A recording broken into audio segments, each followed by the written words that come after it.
habis PNC ke macam mana? Ya, kita sedang dalam perundingan. InsyaAllah minggu depan kita conclude semua sekali. Okey?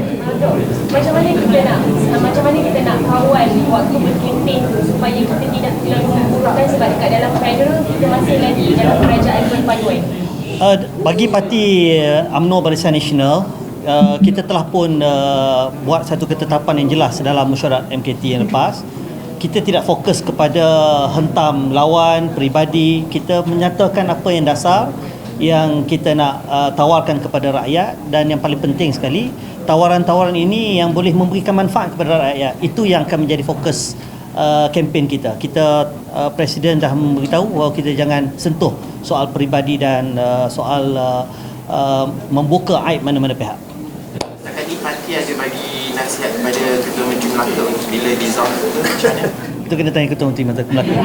Okey, terima kasih.